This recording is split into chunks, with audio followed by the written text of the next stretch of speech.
안녕하세요. 커피앤톡입니다. 오늘도 와주셔서 감사드리고요. 바로 사연 읽어보겠습니다. 안녕하세요. 저는 지방에 사는 60대 여자입니다. 구질구질한 인생, 제 인생을 짧게 축약하면 이 한 문장으로 표현할 수 있을 것 같네요. 그 시절 대부분의 여자들이 가부장적인 인식과 문화 아래 고통을 받았을 테니 따지고 보면 제 인생 자체가 그리 대단하게 특별하거나 비극적이진 않을 거예요. 하지만 시대가 변화했고 여자들도 이제는 사회에서 많은 기회를 얻으면서 살아가잖아요. 그래서 저는 늘 엄마는 이렇게 못 배우고 못 살아도 내 딸만큼은 착하고 좋은 남자 만나 자기 꿈을 이루며 살아가길 바랐어요. 저의 불행을 대물림할 뻔했던 제 자랑스러운 딸에 대해 이야기해볼까 합니다. 어릴 적부터 우리 딸은 유달리 영특하고 의젓한 아이였어요. 코 올리기 어린 시절에도 길을 가다 넘어지면 아이가 넘어진 것에 오히려 제가 놀라 호들갑을 떨고 비명을 질렀고 오히려 콩알만한 딸이 발딱 일어나 흙먼지를 툭툭 털며 엄마 나 안 아파, 난 괜찮아 하고 놀란 엄마를 달래줄 정도였으니까요. 아마 딸아이가 이렇게 일찍 철이 든 데에는 영원히 철들지 않은 아이 아빠의 영향이 크지 않을까 하네요. 아이 아빠, 그러니까 저희 남편은 소위 말하는 논팽이였어요. 남편은 술만 마시면 별나기로는 유명하다는 옆집 누렁이 저리 가라 할 정도로 날뛰며 포악한 언행을 서슴지 않은 남자였거든요. 결혼 직후부터 징조가 보이기 시작하더니 아이까지 낳고 나자 잡은 물고기라고 생각했던 모양인지 본성이 드러난 남편은 술만 마시면 고함을 치고 물건을 집어던지고 온갖 행패를 다 부렸죠. 물론 저한테도요. 그런 일들을 집안일로 치부하며 모르는 척하기 일쑤였던 그 시절에도 보다 못한 이웃 주민들이 경찰에 신고해 파출소에 불려간 것이 수십 번은 될 정도였으니 말 다했죠. 저는 하루에도 10번은 이혼을 생각했지만 당시에는 여자 혼자 아이를 키우며 먹고 살 길이 지금보다 더 막막했던 시기였기에 그런 놈도 남편이고 애 아빠라고 그래도 벌어오는 돈은 아쉬웠던 터라 수없이 망설이기만을 반복했죠. 제 딸 수빈이가 10살 때의 일이었어요. 그날도 어김없이 남편은 출근도 안 하고 대낮부터 논팽이 친구들을 만나 술판을 벌이고 있었고 하굣길에 그걸 본 딸아이가 불이 나게 집으로 뛰어들어오더니 어떻게 했는지 아세요? 글쎄 아빠가 또 밖에서 술을 엄청나게 마셔대는데 분위기를 보니 오늘은 더 심할 것 같다면서 여행 가방을 꺼내 제 옷을 막 쑤셔넣기 시작하는 겁니다. 어안이 벙벙해진 제가 지금 뭐 하는 거냐고 물으니 딸아이가 이렇게 대답했어요. 엄마, 도망가. 뭐라고? 너 지금 네가 하는 말이 무슨 뜻인지 알고 하는 말이야? 내가 어린애야? 왜 몰라?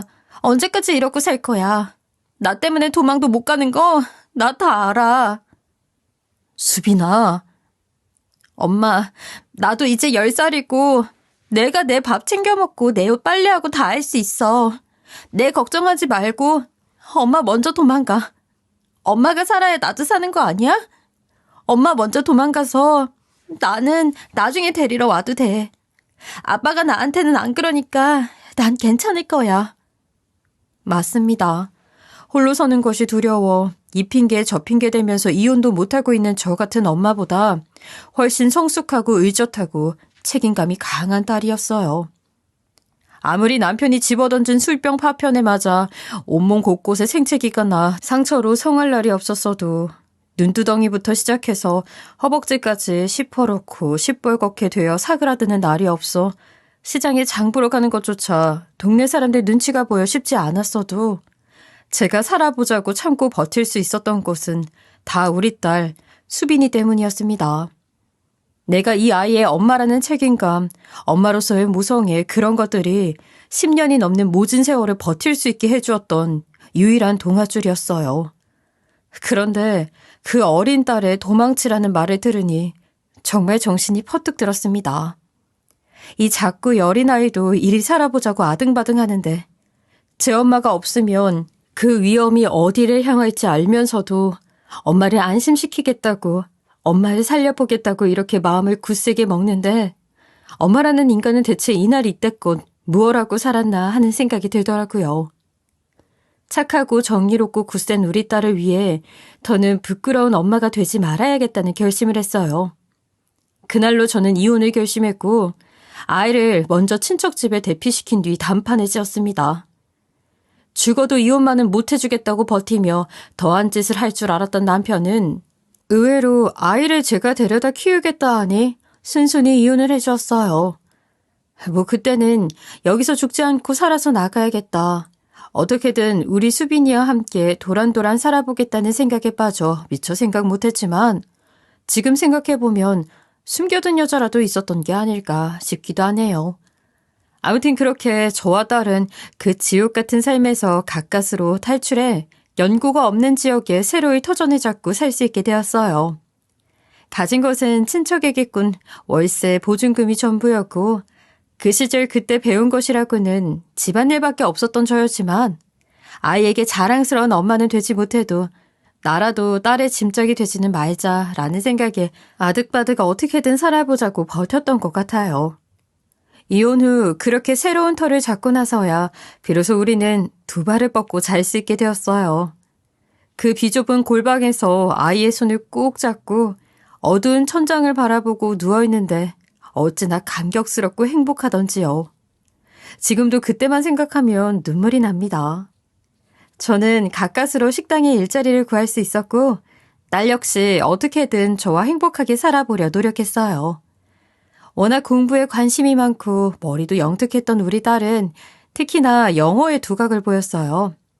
딸은 엄마와 내가 보란 듯이 잘 먹고 잘 살려면 내가 성공해야 한다는 말을 입버릇처럼 하며 남들은 다 한 군데는 다니는 학원 한 번을 제대로 못 다니는 제게 죄책감을 안겨주지 않기 위해 공부에 더욱 매진하여 피나는 노력으로 어려운 가정 형편과 불우했던 가정사를 극복해낼 수 있었어요.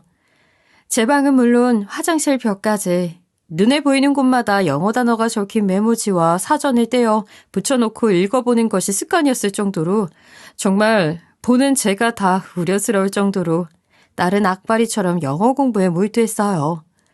그렇게 저희 딸은 포기하지 않은 끈기와 인내심 그리고 뼈와 살을 깎는 노력을 통해 값비싼 과외, 해외 유학도 예사로 턱턱 갈 수 있는 부잣집 아이들과의 경쟁을 당당히 이겨내고 통역사라는 꿈이자 목표를 이루었어요.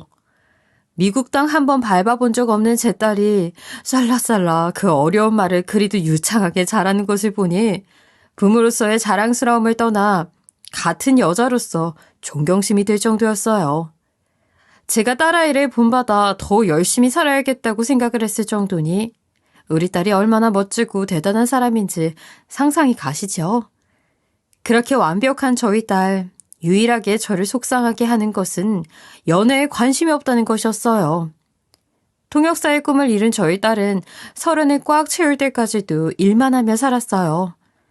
통역사라는 직업 특성상 워낙 출장이 잦고 이리저리 다녀야 하다 보니 개인 시간이 많이 없는 것도 한몫했겠지만 번듯한 직업에 인물도 출중한 우리 딸이 남자 기별이 없는 것이 엄마로서는 속상하기도 하고 걱정도 되었어요. 요즘에야 비혼주의니 독신주의니 해서 결혼 안 하고 자기 인생 즐기며 사는 사람들도 많다지만 저 같은 구시대 사람에게는 이런저런 잡생각이 들 수밖에 없었던 거죠. 하지만 아무리 걱정이 되어도 차마 제 입으로 남자 좀 만나봐 하는 말을 할 수가 없었어요. 단순히 그냥 일이 좋아서 아니면 엄마가 걱정되어서 남자에 별로 관심이 없어서 이런 이유들이라면 제가 적극적으로 소개팅이라도 권해보겠지만 혹 10년이 넘도록 결단 하나를 못 내렸던 엄마 때문에 더욱 짙어졌을 아버지에 대한 트라우마 때문에 남자 만나기를 꺼리는 것은 아닐까 하는 생각도 문득문득 들곤 했었거든요. 나도 남자라는 단어만 들어도 지긋지긋한 기억부터 떠오르는데 태어나면서부터 그런 남자를 아버지라고 보고 살아야 했던 딸아이는 오죽할까 싶은 마음이 들었어요. 워낙 속이 깊은 아이니 티를 못 낼 뿐만이라는 걸 아무리 제가 미련한 엄마라도 모를 수 없었던 거죠. 딸아이에게는 이 지역으로 이사 오면서부터 사귀게 되어 오랜 세월 인연을 유지해온 친구가 하나 있었어요. 워낙 아이가 살갑고 또 사람이 속이 깊고 어릴 때부터 놀러도 자주 오고 해서 저도 제 딸처럼 여길 정도로 사이가 가까운 아이예요. 딸이 무뚝뚝한 편은 아니었어도 워낙 자기 속마음은 잘 털어놓지 않고 밖에서 있었던 일은 한 번도 집 안으로 가져온 적이 없었기에 그 친구가 딸을 대신해 저에게 이런저런 귀뜸을 자주 해주곤 했어요. 그러면 저도 내색은 하지 않아도 아, 오늘은 우리 딸에게 이런 일이 있었고 요즘은 이런 고민을 가지고 있구나 하고 티나지 않게 신경 써주려 노력하는 편이었죠. 그러던 어느 날 딸아이의 친구로부터 딸이 웬일로 소개팅을 했다는 소식을 전해 들었습니다. 궁금한 것이 많았지만 딸아이가 전혀 내색을 하지 않았기에 저도 섣불리 말을 꺼낼 수가 없었어요. 아무 말도 없었기에 잘 안 됐나 싶은 생각만 하고 있을 때쯤 딸아이를 집 앞까지 바래다 주러 온 젊은 남자를 한 명 보게 되었어요. 누구와 집 앞까지 함께 오는 것도 특히 그게 남자인 경우는 거의 없었기에 저는 속으로 아, 저 남자가 소개팅 했다던 남자구나. 잘 되어가고 있나 보다 하고 창문 너머로만 내다보고 말 생각이었는데 글쎄 이 패기 넘치는 젊은이가 딸아이의 손을 잡고 성큼성큼 집 안까지 들어와. 어머니, 교제를 허락해 주십시오. 하지 뭐예요? 예상치 못한 상황에 저보다 딸아이가 더 놀란 듯 했죠. 저는 그 청년의 자신감이 마음에 들었어요. 평소 당당하고 자신감 넘치는 사람들이 마음이 건강할 확률이 높다고 하잖아요. 거기다 얼굴이나 행색에서부터 소위 말하는 귀티가 흘리는 것이 평범한 동네 청년 같은 느낌이 아니라는 생각이 들었어요. 아니나 다를까 이 청년은 젊은 나이에 크게 성공해 제법 규모가 있는 사업체를 운영하고 있는 사업가로 아버지는 해외에서 큰 사업을 하고 계신다고 했죠. 집안 자체가 재력이 있는 데다 청년 본인의 능력 역시 출중한 듯 했어요. 어린 나이에 사람들을 통솔하는 회사 대표 직책에서 일을 해서 그런지 눈치도 빠르고 싹싹하고 말주변도 좋았죠. 그러면서 이 청년은 저에게 사실 이번에 해외로 사업을 확장할 계획이 있어서 장기 출장을 가려고 했었습니다. 그런데 혹시나 싶어 마지막으로 한 소개팅에서 수빈 씨를 만나게 돼서 이 여자를 잡지 못하면 평생 두고두고 후회할 것 같아 해외 진출 계획을 잠시 미루고 국내에 계속 체류하게 되었습니다. 전 수빈 씨에게 진심입니다. 라고 하지 뭐예요. 그런 당찬 모습, 돈이나 명성보다 제 딸을 우선으로 생각하는 모습들을 보며 선남선녀가 잘 만났구나 하는 생각이 들었어요. 제 딸은 좀 얼떨떨한 기분인 듯 했지만 제가 적극적으로 찬성하고 밀어주어 두 사람은 진지한 교제를 시작하게 되었고 어느새 시간이 흘러 자연스럽게 결혼 이야기도 나오는 사이가 되었죠. 통역사의 업무 특성상 딸은 한 번씩 해외로 나가야 할 때가 있어요. 워낙 일 자체가 유동적이고 이리저리 옮겨다니며 바쁘다 보니 저는 집에 혼자 있을 때가 많습니다. 예전에야 저도 일을 했기 때문에 적적함을 느낄 틈도 없었지만 딸아이가 통역사로 자리를 잡고 나서는 엄마, 그동안 고생 많이 했는데 이제 편히 쉬어요. 엄마는 내가 책임질게. 엄마가 날 포기하지 않고 길러준 은혜, 이제 내가 갚아야지. 하면서 성화를 부리는 바람에 일도 그만두고 집에서 살림만 하게 되니 딸아이가 없을 때면 그렇게 넓지도 않은 집이 어찌나 휑하고 적막하게 느껴지는지요.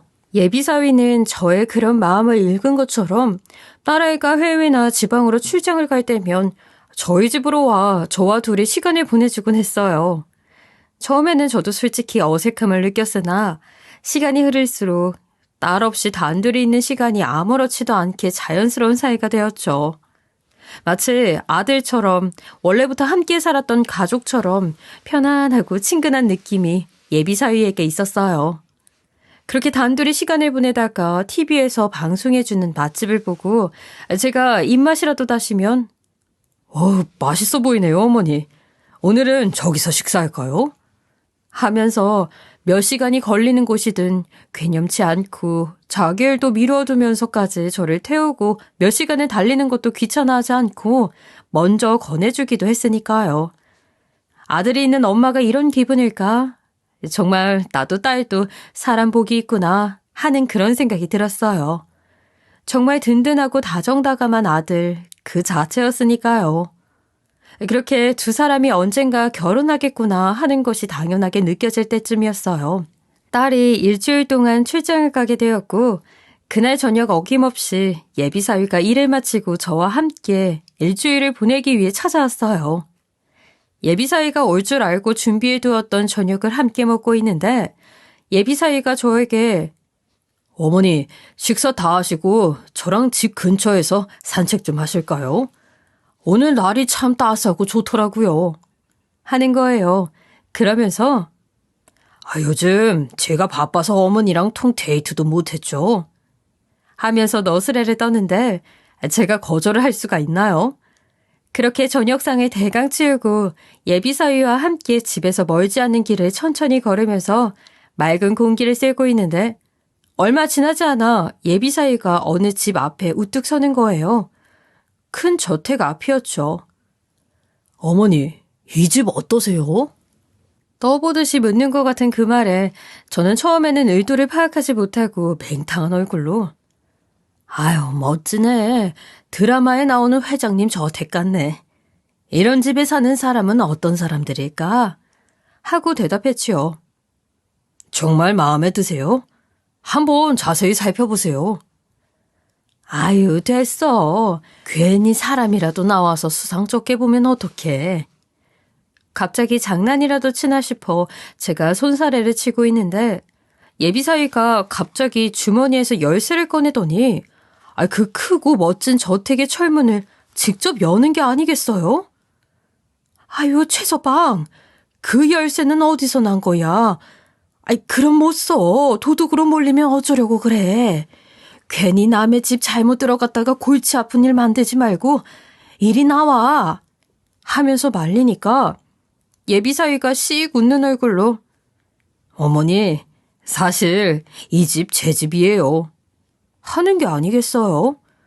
어안이 벙벙한 표정으로 있는 저에게 예비사위는 자신이 이 집을 얻었다며 자기 가족들은 어차피 해외에 있고 한국에 아예 귀국할 계획이 없어 해외에서 자리를 잡은 상태라며 결혼하면 저와 함께 살고 싶다고 했어요.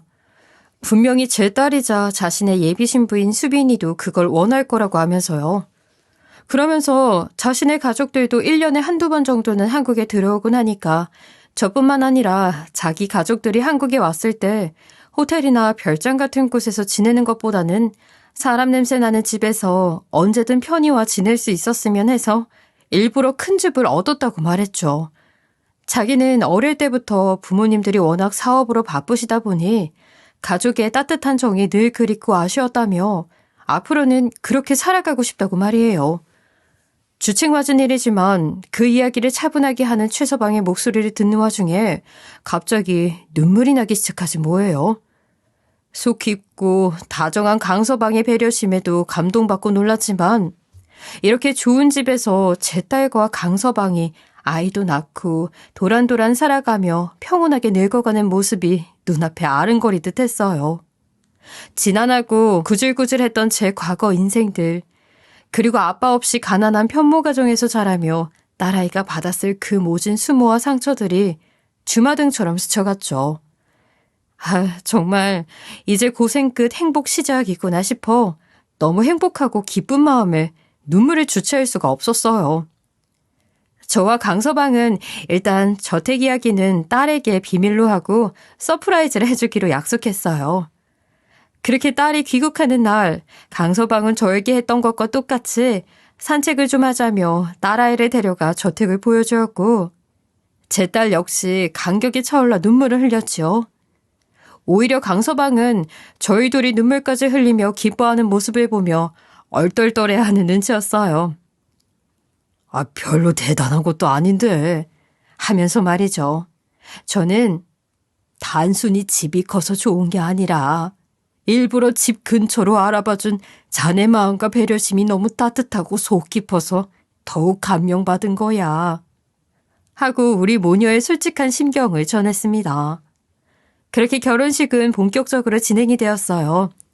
이미 저나 두 사람 마음속에는 식만 안 올렸다 뿐이지 결혼한 거나 다름없는 상황이었죠. 결혼식을 몇 달 앞둔 어느 날 상의 끝에 딸아이가 먼저 신혼집에 들어가기로 했어요. 딸과 사위는 저와 함께 가기를 원하는 눈치였지만 제가 아무리 그래도 염치가 있지 이제 막 신혼생활을 시작하는 신혼부부 집에 들어가서 뭘 하겠어요. 제가 아유 얘들아 난 그게 더 눈치 보여. 알콩달콩 눈꼴 씌어서 보겠니? 하면서 짐짓 장난스럽게 이야기했죠.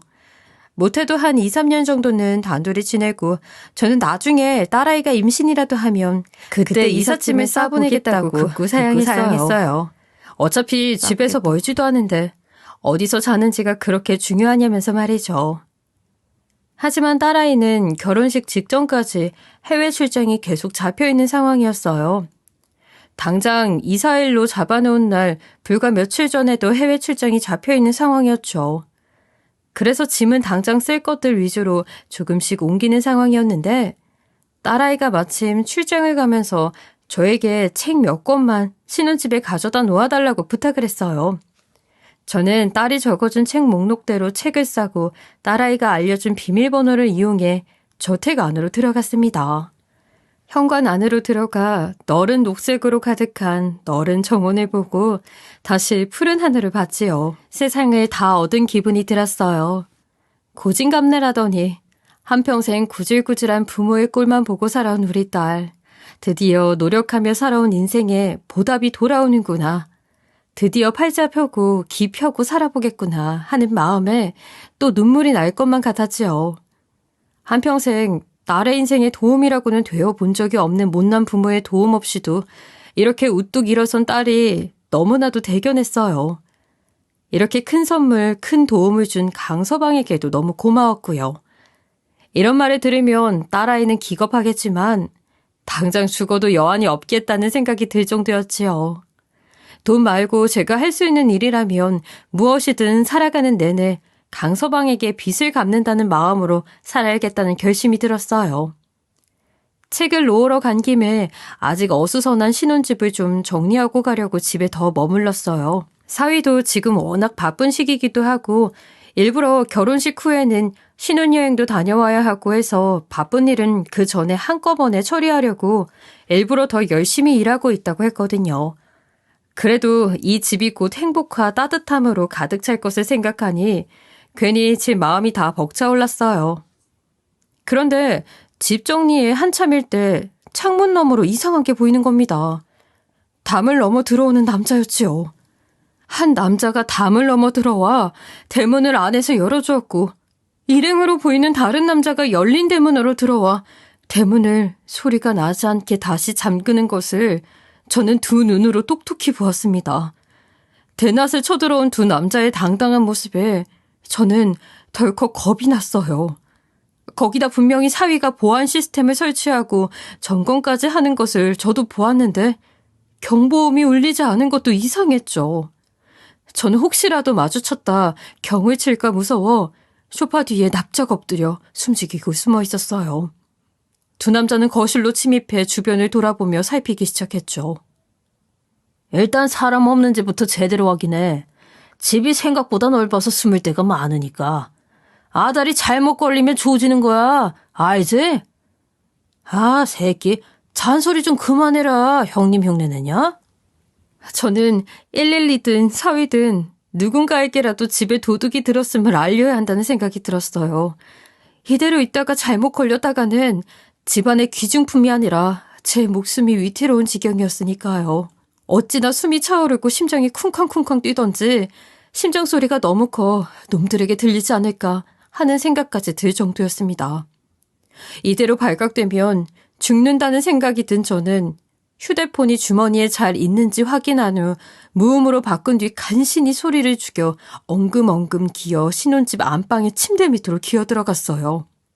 그런데 대낮에 남의 집에 침입해 들어온 대담함을 보인 두 남자는 이상한 행동을 보였어요. 도둑인 줄로만 알았던 두 놈은 거실 소파에 한가롭게 앉아 시간을 때우고 있는 거예요. 귀중품을 찾기 위해 집안을 뒤지기는커녕 마치 제 집처럼 편한 자세로 들어앉아 TV까지 보기 시작했어요. 거동이 영 수상쩍은 것이 일반적인 도둑들이 보이는 모습이 아니라는 것이 제 눈에도 보일 정도였죠. 112에 신고할 타이밍만 재고 있는데 얼마 후 놈들 중 한 사람의 폰으로 전화가 왔습니다. 놈들은 아주 거리낄 것이 없다는 태도로 전화를 받아 스피커폰으로 쩌렁쩌렁 큰 소리로 통화를 하더라고요. 형님, 우리 일단 도착했어요. 큼직한 것만 일단 챙기면 되겠죠? 짐 싹 뺐다는 느낌 안 들게 세팅 잘 해놓고 가. 근처에 놓친 내 사니까 혹시라도 들키지 않게 조심하고. 알았어? 에이, 형님. 우리가 뭐 하루 이틀 해보나? 알아서 잘할게요. 내가 너네를 어떻게 믿냐? 확실하게 잘해. 저번처럼 꼬리 남기지 말고. 혹시라도 걸리거나 일 잘못되면 너네 몫은 없어? 알았냐? 내가 세팅 다 해놓은 거 들고 가기만 하면 되는 거니까 실수 없이 잘해라. 예, 알겠습니다, 형님. 저는 하마터면 소리를 칠 뻔했어요. 스피커폰으로 쩌렁쩌렁 들리는 또 다른 남자의 목소리는 다름 아닌 제 사위의 목소리였습니다. 제가 아무리 멀리서 전화기 너머로 들린다고 사위의 목소리를 못 알아들을 수가 있을까요? 틀림없는 강서방의 목소리였죠. 처음 듣는 건들건들한 말투는 원래 그 예의 바르고 교양 있던 모습은 온데간데 없었습니다.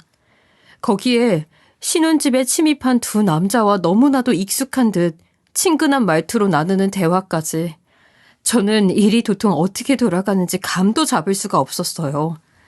제가 알고 지내던 강서방과는 목소리만 같은 사람이라고 해도 믿을 수 있을 정도로 완전히 달라진 말투에 제가 꿈을 꾸고 있는 것은 아닐까 하는 착각이 들 정도로 모골이 송연해졌습니다. 사위와의 통화 후에야 두 남자는 움직이기 시작했어요. 그런데 이 행동도 일반적인 도둑들과는 전혀 달랐습니다. 두 남자는 현관에서 큰 짐가방을 가져와 안에 있는 물건들을 꺼냈고 사위의 짐들을 다시 빈 가방에 채워놓고 원래 물건이 있던 자리에 비슷하게 생긴 다른 물건을 채워넣는 식으로 일을 해나갔죠. 정말 이상하지 않나요? 물건을 훔치러 온 도둑이 새 물건으로 교체를 해주고 있다니요. 제 머리로는 아무리 굴려보아도 이게 대체 어떻게 돌아가는 상황인지, 저들이 노리고 있는 것이 무엇인지 답이 안 나오는 상황이었어요. 그렇게 작업이 한창인 도중 두 사람이 일만 하는 것이 따분했는지 대화를 시작했어요. 성현이 형님도 참 대단한 사람이야. 야, 지금은 뭐더라? 강훈? 뭐 그런 이름 쓰지 않냐? 그러니까 네가 형님한테 잔소리나 듣는 거야. 자꾸 실수로 원래 이름을 부르니까. 야, 성현이란 이름도 진짜 이름 아닐 수도 있어. 너는 형님을 믿냐? 하긴 자기랑 결혼 약속하고 간이고 쓸개고 다 빼주는 여자들한테도 이런 짓을 하는데 너나 나는 형님 눈밖에 나면 그냥 모가지지 뭐. 형님 근데 이번에는 어디로 가신대? 준비는 끝난 거래? 몰라. 동남아 어디로 간다는 이야기만 들었는데 필리핀은 한국 교민이 너무 많아서 조용한 데로 뜨실 거라네. 애들도 데리고 간다는 말이 있는데. 두 남자의 대화는 충격 그 자체였습니다. 내가 알던 사위의 이름, 학력, 나이는 전부 가짜였던 거예요. 두 사람은 누가 집안에 있을 거라는 것은 상상도 못하고 낄낄대며 대화를 이어나갔어요. 그리고 저는 두 사람의 푼수 같은 수다 덕분에 모든 사실을 알 수 있게 되었습니다.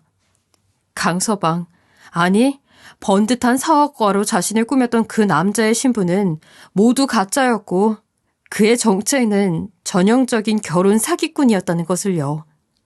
이미 이놈한테 걸린 여자가 한둘이 아니었고 그들 모두 엄청난 빚더미에 앉아 이놈의 빚을 평생에 걸쳐 대신 갚는 처지로 살아가고 있다는 거였죠.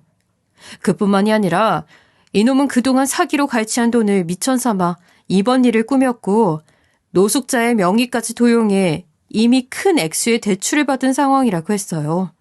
거기다 두 사람이 워낙 바쁘니 스케줄 맞추기가 여의치 않다면서 이미 혼인신고를 먼저 해놓은 상황이었는데 직업이 안정적이고 수입이 좋은 딸아이의 이름으로 엄청난 액수의 대출을 받을 계획까지 이미 다 짜놓고 있었던 거죠.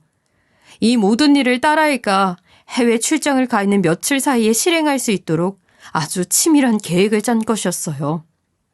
이 집은 단기 임대로 얻은 집이었고 모든 신분이 가짜였기에 사기를 치고 잠적해버리면 잡을 수도 없는 상태였던 겁니다.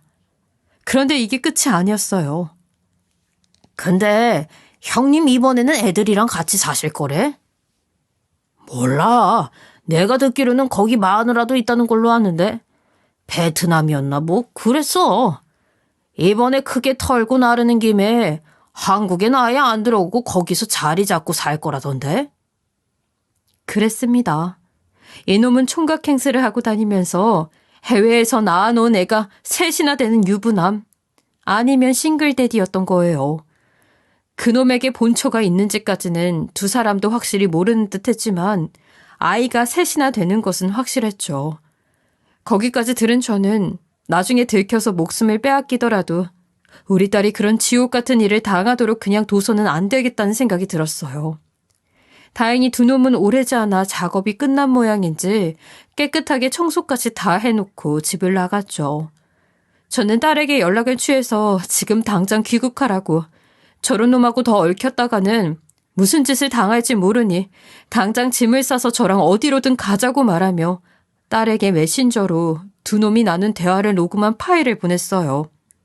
몇 분 뒤 그곳은 밤이었을 것임에도 불구하고 제가 보낸 녹음 파일을 보낸 딸로부터 전화가 왔고 가장 빠른 비행기 편으로 귀국한 딸과 저는 형사로 일하고 있는 조카를 찾아가 녹음 파일과 저희가 알고 있는 것을 모두 말했죠. 조카는 놈의 신원조회부터 해보았고 정말 실체가 있는 것이라고는 단 하나도 없었어요. 이름도 성도 가짜였고 명함에 있던 회사는 허허벌판이었으며 사업 등록도 안 된 유령 회사였던 거예요. 조사를 진행할수록 더욱 기가 막힌 사실들이 밝혀졌습니다.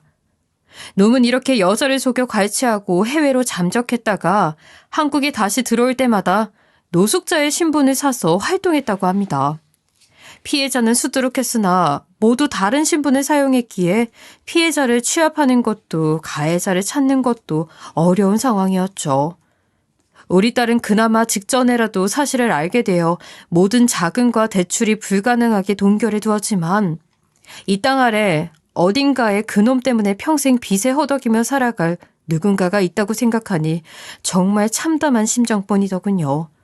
조카는 광역수사대에 연락을 취해 도움을 요청했고 경찰청에서 빠르게 방안을 마련하기 시작했어요. 어쩐지 유독 사진을 찍는 것을 싫어해 사진 한 장 남기는 것을 거부하던 놈이었는데 다행히 딸아이가 졸라서 지갑에 넣어가지고 있던 증명사진이 있어서 이 사진으로 조회해보니 이미 수건의 사기 사건에 연루되어 고발되어 있는 상태였어요. 특히나 경찰청에서는 이미 수건의 사기 행각을 벌이고 잠적한 이놈에게 수배를 내리고 집요하게 추적하던 형사님이 계셨던 상황이었죠. 놈은 딸아이 이름으로 대출이 나오지 않자 무언가 상황이 꼬이기 시작한 것을 직감한 듯 보였어요. 추적은 계속됐지만 무엇 하나 자신의 명의로 사용하는 것이 없기에 덜미를 잡는 것이 어려웠고 형사님들은 해외 도피 계획을 세우고 있다는 놈들의 이야기를 토대로 공안과 항만에 대규모 병력을 배치해서 잠복 수사를 하기로 결정하셨습니다. 다행히 조급한 마음에 바로 해외로 나르려고 했던 모양인지 그놈은 48시간도 지나지 않아 인천공항에서 잠복하고 있던 형사님들에 의해 그 자리에서 바로 체포가 되었어요. 혹시라도 놈이 눈치채고 찾아와 보복이라도 하지 않으려나, 만약 이대로 잡지 못하고 놓치게 된다면 그 수많은 피해자와 우리 딸의 안전은 어찌 되나 노심초사하며 며칠을 잠도 제대로 못 잤던 우리였기에 놈에게 수갑을 채웠던 형사님의 연락을 듣고 나서야 한숨 돌리고 안정을 찾고 비로소 잠들 수 있었어요. 막상 놈을 잡고 보니 우리 딸이 당한 것은 세 발의 피였어요. 놈이 붙잡혔다는 소식을 듣고 찾아온 피해자, 경찰의 연락을 받고 찾아온 피해자들까지 해서 20여 명이 넘는다는 형사님의 말에 저와 딸은 기함을 내질렀습니다. 형사님은 이것도 놈이 항상 다른 신분을 사용해 피해자 추적이 어려운 상황이라 피해자가 더 있을지도 모른다고 했죠.